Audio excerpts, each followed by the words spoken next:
Oke. Siap. Oke. Langsung saja ya Bapak Ibu ya, sambil menunggu Pak Asmi. Eh, Baik, mohon izin Bapak Ibu, kita mulai sesi diskusi terkait dengan agenda 2 eh, di materi pelatihan kepemimpinan pengawas hari ini dengan fasilitator Bapak Yohanes. Ini kita diminta untuk menyampaikan Bapak Ibu bagaimana pengalaman dan kondisi di unit kerja masing-masing. Kita berdiskusi tentang urgensi dan keterkaitan agenda 2. Mulai dari agenda 2 terkait dengan diagnosa organisasi, berpikir kreatif, tim efektif, dan kepemimpinan pelayanan. Nah, ini nanti Bapak Ibu bisa sampaikan sharing pengalaman dan studi kasusnya di unit kerja masing-masing seperti apa kondisinya sesuai dengan tema yang nanti akan saya minta tolong Bapak Ibu untuk menceritakan. Nanti Bapak Ibu saya berikan waktu 1 sampai 2 menit per orang supaya bisa bergantian eh, tentang temanya dan kondisi bagaimana di unit kerjanya masing-masing. Yang pertama terkait dengan diagnosa organisasi, Pak Aldinosa mungkin bisa diceritakan Pak bagaimana kondisi diagnosa organisasi yang sudah dilakukan di unit kerja Bapak di Biro LPBMN. Silakan Pak Aldinosa. Baik, terima kasih atas waktunya Bapak Moderator. Mungkin teman-teman.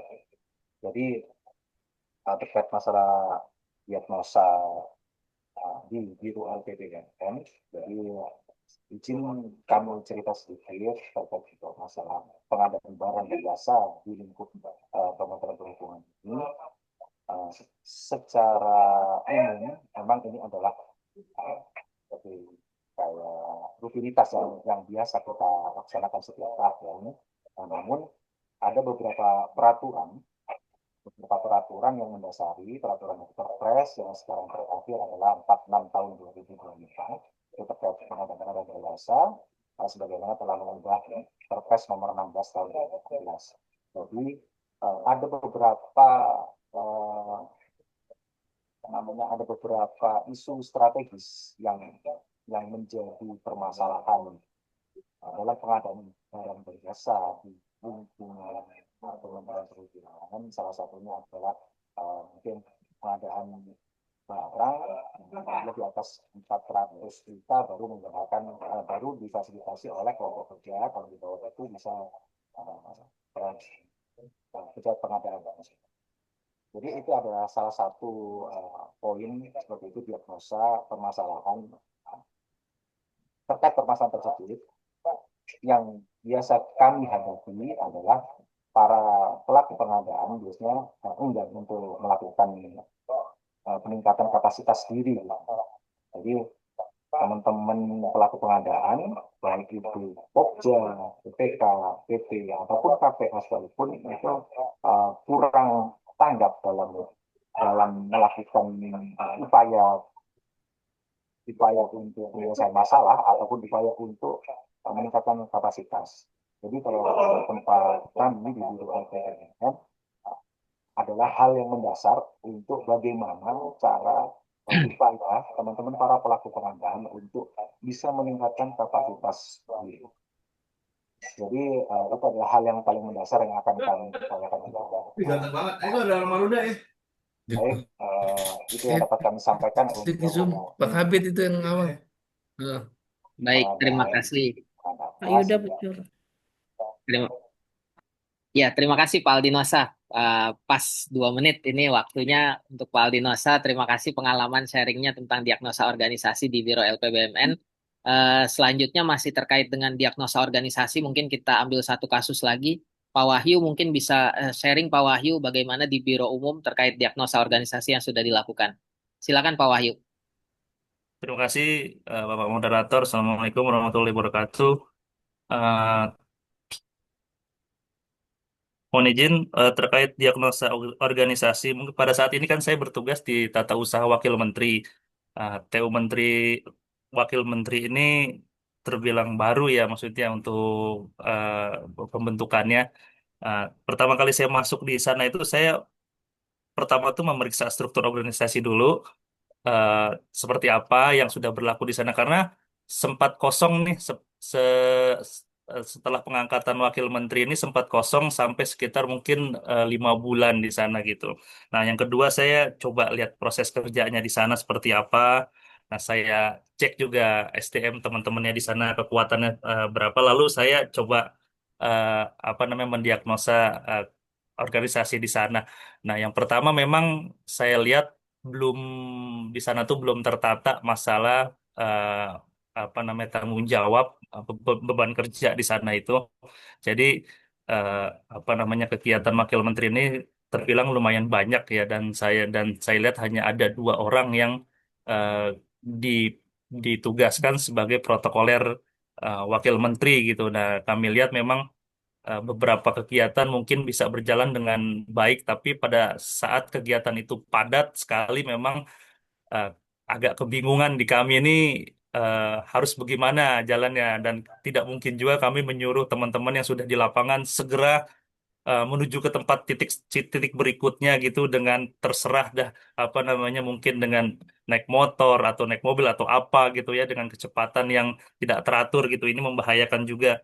Nah, dari situ kemarin setelah saya masuk di sana saya sempat berdiskusi dengan teman-teman semua dan memang akhirnya juga disepakati eh, apa namanya kami kan ada eh, Sespri Pak Wakil Menteri juga yang apa namanya yang sekitar 2 atau 3 orang itu kami mohon perkenannya apakah untuk sementara nih bisa ikut membantu gitu apa namanya tugas-tugas di lapangan dan ya alhamdulillahnya semua berkenan gitu jadi agak-agak lumayan sedikit terbantu gitu. Eh, apa namanya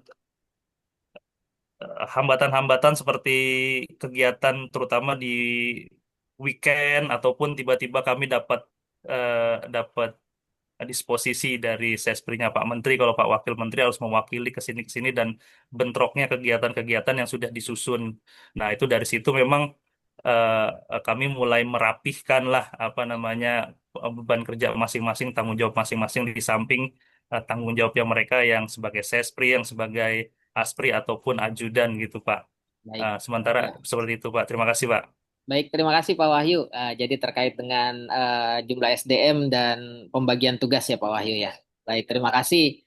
Ini kita sudah dapatkan 2 sampel dari diagnosa organisasi. Mungkin berikutnya kita ambil sampel terkait dengan materi berikutnya berpikir kreatif ya. Pak Rian mungkin bisa sharing bagaimana di Setjen Hubla Pak Rian terkait dengan berpikir kreatif yang bisa di-sharing kepada teman-teman yang ada di sini Pak Rian. Ya, baik. Terima kasih Bapak Moderator. Mohon izin Bapak Ibu. Assalamualaikum warahmatullahi wabarakatuh. Mohon izin Bapak Ibu, mungkin uh, ingin sharing pengalaman terkait dengan tusi kami di Sekretariat Direktorat Jenderal Perhubungan Laut, walaupun kami dari bagian Ortala, Bu. Tapi tusi kami sebenarnya terkait dengan sistem informasi yang ada di Perhubungan Laut.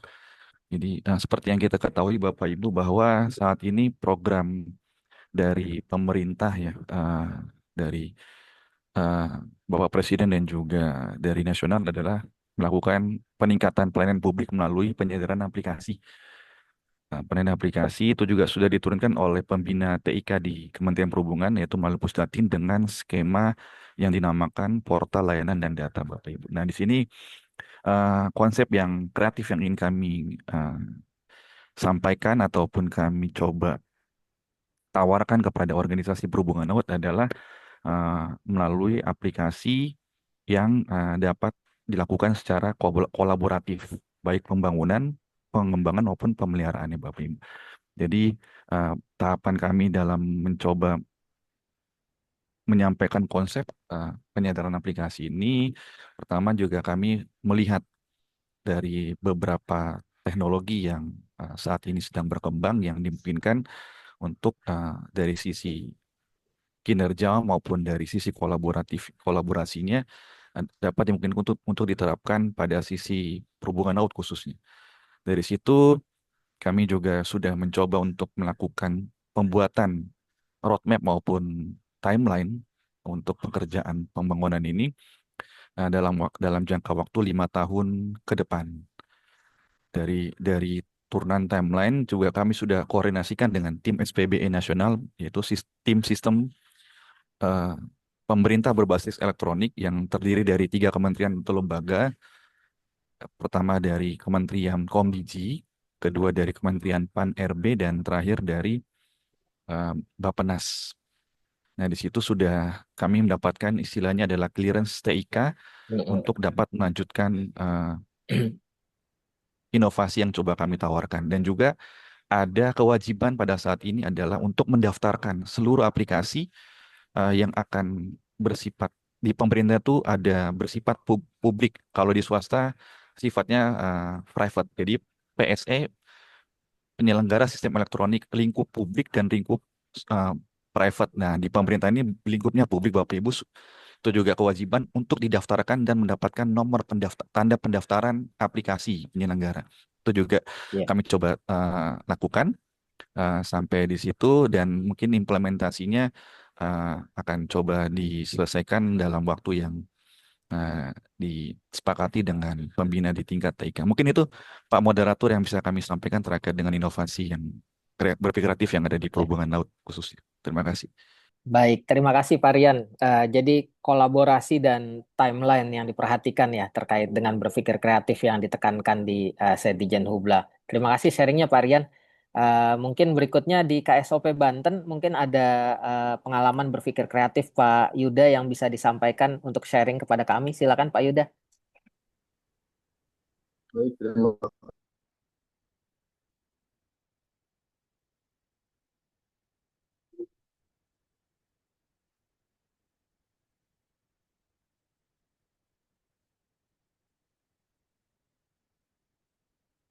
Dan sekarang ada yang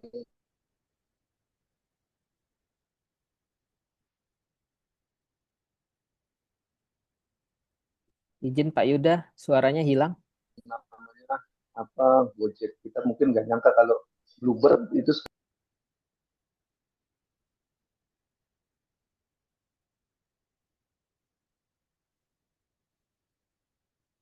Baik, izin Bapak Ibu, Pak Yuda mungkin terkendala jaringan. Mungkin Pak Aris bisa sharing dulu Pak Aris terkait dengan berpikir kreatif yang ada di KSOP Biak Pak Aris. Pak Yuda mohon izin halo. nanti sementara Pak Yuda setelah Pak Aris ya Pak Yuda. Oke, oke, siap.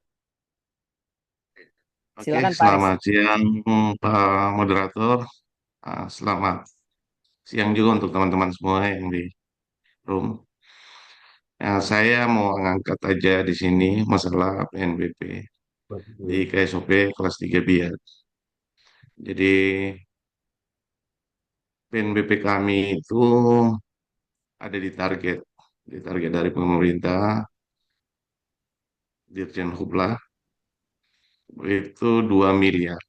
Dari 2 miliar itu kami mau ngakalinya dengan kebetulan di dermaga kami ini ada pembangunannya bertahap. Jadi dia bertahap, jadi ada 5 dermaga. Tapi dia dalam satu kesatuan, tapi pembangunannya bertahap. Jadi dermaga 1, 2, 3, 4, 5. Dan dermaga 2 dan dermaga 5 itu dibangun oleh Dirjen Hubla.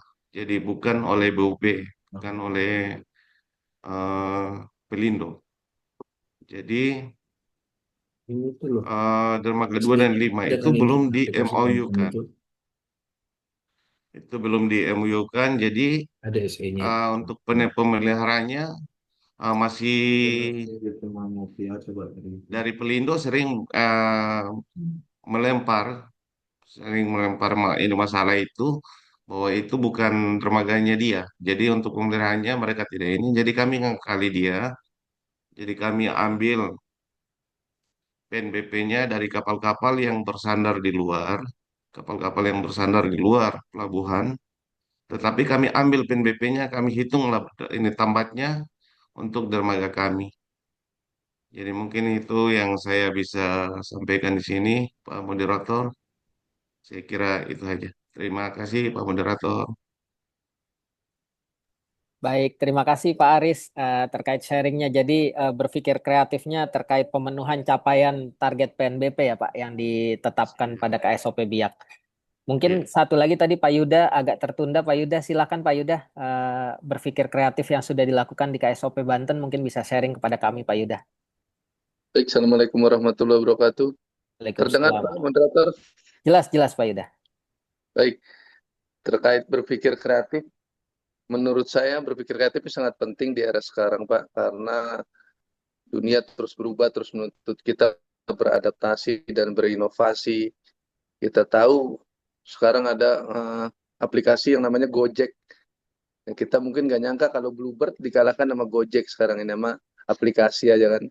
Justru Bluebird yang nempel ke Gojek. Itu contoh case Pak. Nah, ada juga mungkin apa namanya, kita juga nggak nyangka bahwa XX1 dikalahkan oleh Netflix sekarang.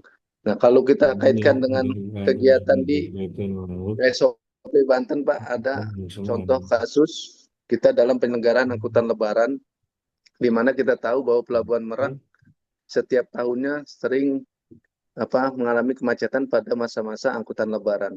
Tapi kita bersama stakeholder di sini berpikir, berinovasi, bagaimana untuk mengatasi kemacetan di Pelabuhan Merak saat angkutan lebaran, yaitu dengan memindahkan sebagian muatan di pelabuhan lain, di Pelabuhan Ciwandan, di pelabuhannya Pelindo. Jadi kita membagi, menyandarkan kapal penyeberangan yang biasa beroperasi di Merak, kita bagi juga untuk beroperasi di Pelabuhan Ciwandan dan Pelabuhan Bojonegara, sehingga ini dapat memecah antrian kemacetan yang terjadi di Pelabuhan Merak. Dan alhamdulillah di tahun 2025 kemarin, berkat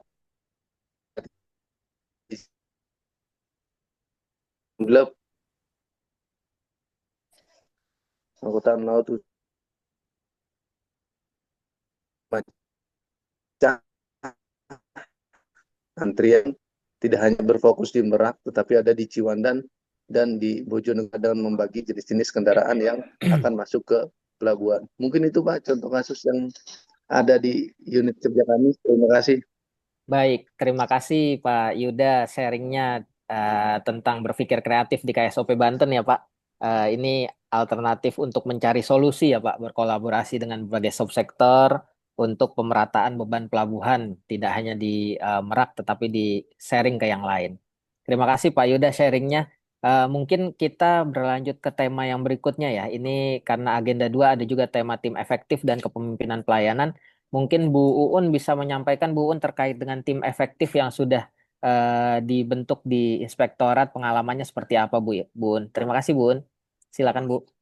Baik, untuk terkait tim efektif, mungkin kalau saya bisa ceritakan sedikit terkait di Inspektorat 1, khususnya Inspektorat 1 ini organisasi agak unik ya Pak, karena hanya ada eselon 2-nya Pak Inspektur, langsung di bawahnya 40 orang itu anggota auditor, berupa auditor, dan 5 orang TU termasuk saya.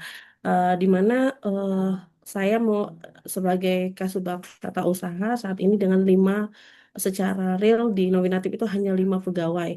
Nah, 5 pegawai ini sudah barang tentu dengan kompetensi yang beragam baik dari segi umur maupun eh, kompetensi.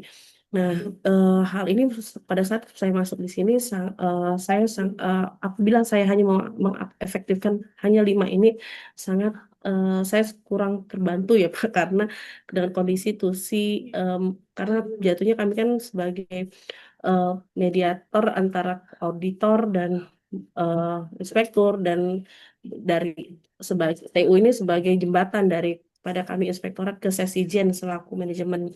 Nah, maka dari saat ini, sedangkan tim tata usaha yang efektif itu kan sebagai garda terdepan sebetulnya dalam hal eh, berjalannya suatu organisasi. Maka untuk saat ini saya bekerja sama, untungnya pada saat saya masuk, pimpinan memberikan komitmen yang sama, dan bekerja sama dengan Sesijen juga menyampaikan untuk pengefektifan tim ini, maka saya boleh dibantu oleh para CPNS dan semua teman-teman yang masuk melalui Polbit, karena memang Polbit yang baru masuk dan CPNS yang masuk dengan formasi auditor itu kan tidak otomatis menjadi auditor.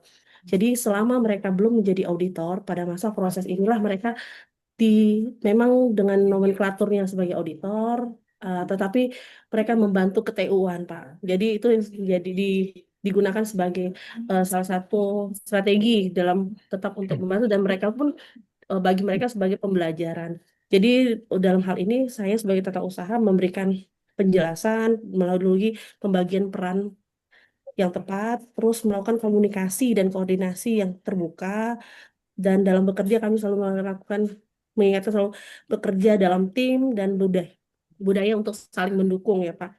Dan utamanya saat ini ya kami berkolaborasi dengan adanya berbaurnya antara Gen Z yang baru masuk dengan teman-teman di TU yang sudah eh, lebih lama dan pengalaman, tetapi mungkin tidak terlalu melek dengan teknologi, maka kami bisa berkolaborasi. Jadi butuh Iya, kolaborasi.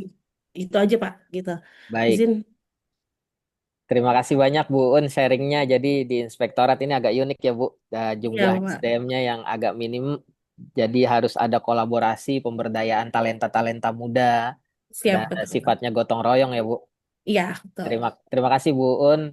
Mungkin terkait tim efektif kita mau coba sharing dari satu unit kerja lagi yang lain dari KSOP Banjarmasin. Mungkin Bu Feti bisa sampaikan sharingnya Bu Feti.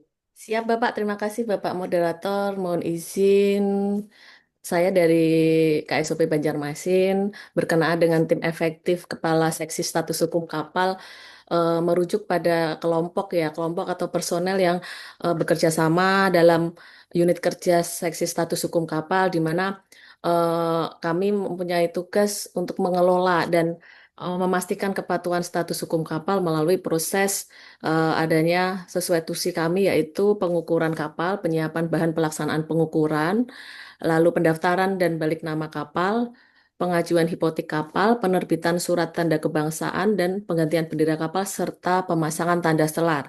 Nah, adapun tim efektif di sini, kami hanya mempunyai eh, tiga dua ahli ukur internasional dan satu ahli ukur dalam negeri, di mana seperti kita ketahui bersama, belakangan ini masih ramainya pelimpahan kewenangan dari Ditjen Darat ke laut, ya, di mana kami merupakan filter dari bidang status hukum dan sertifikasi kapal, yaitu eh, status hukum.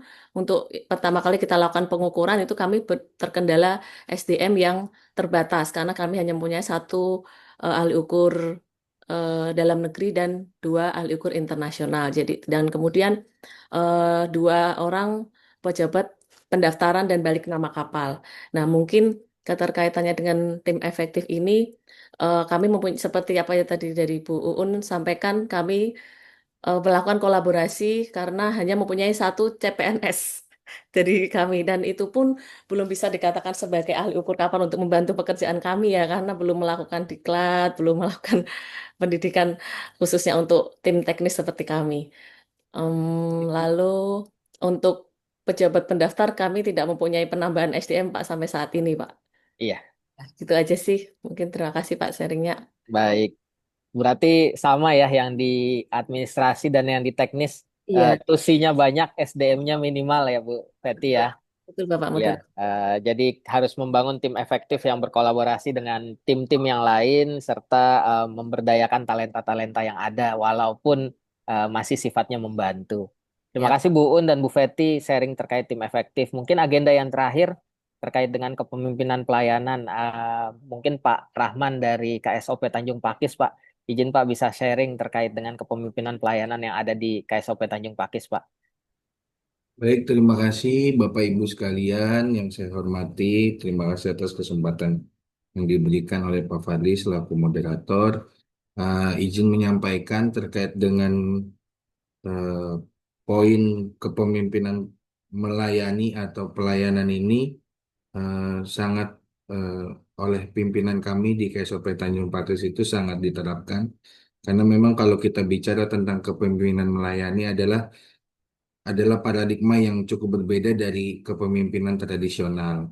Selama ini memang banyak orang melihat pemimpin itu sebagai sosok yang punya kewenangan, yang suka memberi perintah dan yang harus dilayani. Namun dalam konsep kepemimpinan melayani, justru saat ini paradigmanya pemimpin diminta hadir untuk mendukung, melindungi dan mengembangkan timnya. Bagi saya, pemimpin melayani itu bukan sekedar jabatan, tetapi sikap dan komitmen yang mendengarkan kebutuhan tim, memahami kendala yang mereka hadapi, lalu memberikan bantuan untuk mencarikan solusi atau jalan keluar ketika menghadapi masalah. Jadi bukan hanya sekedar memerintah dari atas, melainkan turun langsung membimbing dan memberikan contoh. Karena organisasi yang berjalan efektif, kalau di setiap orangnya juga merasa dihargai dan diberdayakan, tentunya akan semakin efisien dan efektif tim tersebut untuk memberikan suatu solusi dari setiap permasalahan yang ada.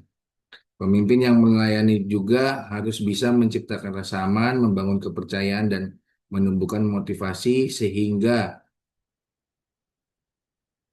kondisi organisasi itu akan lebih kreatif, lebih solid, dan lebih bersemangat untuk mencapai tujuan bersama.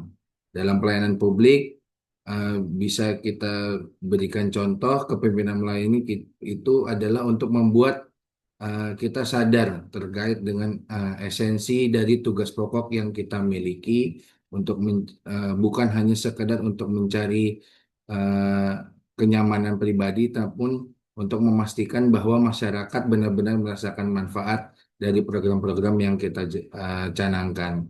Sehingga seorang pemimpin itu bisa dengan tulus memberikan dampaknya sehingga dapat dirasakan baik itu oleh internal organisasi maupun eksternal organisasi. Intinya adalah kepemimpinan melayani itu menaruh kepentingan orang lain di atas ego pribadi. Mungkin itu dari saya, Pak Fadli. Terima kasih atas kesempatannya. Baik, terima kasih Pak Ramansyah. Jadi banyak sekali kriteria-kriteria kepemimpinan yang dalam kepemimpinan melayani ya Pak, tidak hanya memimpin, memerintah, tetapi harus turun tangan langsung, mendengar, memberi contoh, mengayomi, dan lain-lain. Intinya kepentingan orang banyak atau kepentingan pelayanan bagi masyarakat itu di atas kepentingan pribadi ya Pak. Siap. Terima kasih Pak Ramansa. Mungkin kita butuh satu contoh lagi nih Pak, sharing dari KSOP Dumai Pak terkait dengan kepemimpinan melayani. Gimana Pak Asmi? Mungkin bisa sharing ke kita Pak Asmi. Silakan Pak Asmi. Baik, terima kasih Pak Moderator. Saya sedikit sharing aja terkait pemimpin yang melayani ya. Jadi kebetulan saya selaku di seksi sertifikasi kapal, tentunya ada hal-hal teknis yang harus saya jalani sehingga sebuah kapal itu memenuhi unsur dari keselamatan kapal. Dan tentunya saya harus terus berkolaborasi sama in dan X-nya yang berhubungan dengan tercapainya tujuan untuk keselamatannya sebuah kapal seperti keagenan, terus SDM yang ada di kami juga seperti Marine Inspector ya. Dan seperti yang disampaikan dari teman kita Pak Rahman atau Bu Feti tadi. Jadi SDM-nya sangat minim Pak, kurang. Jadi saya per call itu ngelayani ya maafnya sampai ratusan kapal di perairan Dumai ini, tapi SDM yang ada di tempat saya itu cuma hanya 3 orang Pak. Nah, 3 orang. Dalam hal ini saya harus bisa menyikapin, saya juga ikut terjun, ikut on the spot ke lapangan. Dan inti dari semuanya itu Pak, dari para pengguna jasa yang bermohon itu kadang-kadang kita lalai terkait respon Pak. Respon kita lambat. Nah, di sini saya mengubahnya. Saya apapun itu, apakah dia memenuhi atau belum, saya jawab dulu. Saya tanggapin dulu mungkin walaupun HP kita ini bukan buat portal pelayanan HP pribadi, tapi kita adakan jawab walaupun 1 titik. Jadi rata-rata pengguna jasa itu langsung respon ke kita ya, karena kita mau menjawab apapun itu halnya bisa tidak atau tidak nanti masalah belakangan, tapi ada tanggapan, ada solusi. Begitu juga saat saya harus harus isut sebuah sertifikat kapal, saya juga nggak bisa seperti menegakkan benang basah ya, harus seperti yang ada di aturan. Jadi saya harus bisa mengambil satu justifikasi profesional. Nah, sehingga semuanya tercover, kerjaan terlayani, semua pengusaha juga pebisnis kapal bisa bisa ikut dengan aturan kita walaupun bertahap. Baik, Demikian baik. Pak yang bisa saya sampaikan. Nah, mungkin Baik. sekedar sharing. Terima kasih Pak. Ya, terima kasih banyak Pak Asmi sharingnya. Wah, luar biasa Pak Asmi dan Pak Siap. Rahman ini terkait kepemimpinan pelayanan. Jadi kita harus kasih contoh duluan ya Pak kepada kawan-kawan. Walaupun jumlah SDM rendah tetapi bebannya tinggi, kita turun tangan langsung ke lapangan, bukan hanya memberikan perintah. Mungkin Siap. terima kasih banyak Bapak Ibu sharingnya. Tadi saya sudah izin memandu diskusi dari diskusi terkait diagnosa organisasi, berpikir kreatif, tim efektif, dan kepemimpinan pelayanan. Mungkin hal yang bisa saya simpulkan eh, kurang lebih permasalahan di hampir semua unit kerja itu sama terkait beban kerja, jumlah SDM yang melaksanakan, lalu kompetensinya dan regulasinya yang dinamis yang harus kita sesuaikan. Tetapi itu tidak menjadi kendala kita untuk melakukan pelayanan kepada masyarakat dan melakukan aksi kepemimpinan terhadap anggota yang ada di bawah kita. Kita harus kolaboratif dengan berbagai sektor, memanfaatkan sumber daya sebaik mungkin dan seoptimal mungkin, walaupun adanya keterbatasan, lalu komunikasi dan gotong royong kepada seluruh pihak. Dan terakhir, kita harus punya ide-ide kreatif untuk menyelesaikan permasalahan. Dengan itu diharapkan kita mampu memberikan contoh kepemimpinan pelayanan kepada seluruh tim, baik tim internal maupun stakeholder eksternal yang kita layani dan kita kolaborasikan. Dan intinya tadi yang seperti disampaikan para Ramansyah, bahwa kepentingan orang lain untuk pelayanan kepada masyarakat itu jauh lebih tinggi di atas kepentingan pribadi kita dalam melaksanakan tugas. Mungkin itu Bapak Ibu yang bisa saya simpulkan. Terima kasih banyak Bapak Ibu atas diskusinya. Saya tutup, ini melebihi waktu, harusnya 15 menit jadi 30 menit. Tapi diskusinya sangat baik sekali. Terima kasih. Assalamualaikum warahmatullahi wabarakatuh.